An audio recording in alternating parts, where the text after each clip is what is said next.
বেয়াদব ছেলে, আপনার কাছে আমার সম্মান। আপনি বেয়াদব, আপনি বেয়াদব, আপনার কথা আমি টকশো রাখবো। অল্প পানির মাছ যখন বেশি পানিতে পড়বে তখন ওই মাছ একটু লাফাইবে, তাহলে লাফাইতে দেন। এখন কথায় আসেন, কথাটা হয়েছে কি, ছোটবেলা থেকে একটা জিনিস দেখে আসছি।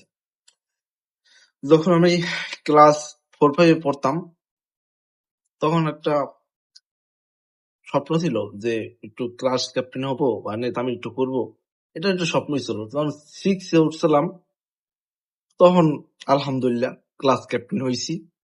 আর নতুন নতুন পোলাপান আইছে, এগুলো লাগে দুর্ব্যবহার করতেছে, মানুষকে মানুষ হিসেবে গুনায় ধরতাম না। পরে আস্তে আস্তে কয়েকদিন যাওয়ার পর বোর্ডিং এর ক্যাপ্টেন, এই বোর্ডিং এর চেয়ারম্যান হইলাম। হুজুরে একটু ভালো পাইতে, এই জন্য চেয়ারম্যান হয়েছে। কারণ বড় ভাইরা ভালোবাসে চেয়ারম্যান টেয়ারম্যান ডাকতে।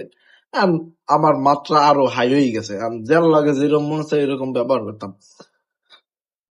এক পর্যায়ে হুজুরে অতিষ্ঠ হইয়া মোর চেয়ারম্যান গিরি ছুটাই দিছে, ক্যাপ্টেন্সি ছুটাই দিছে। আর দশাটা হইছে এখন বর্তমান যে গণ অধিকার পরিষদের রাশেদ খান আছে না, তার বিষয়টা এরকম। আর নতুন নতুন হইছে, ছাড়তে ছাড়তে একটা পথ পাইছে, আর মানুষকে মানুষ মনে করে না, এর লাগে দুর্ব্যবহার করে, এর লাগে দুর্ব্যবহার করে, আর টকশোতে যাইয়ে বেদব পায়।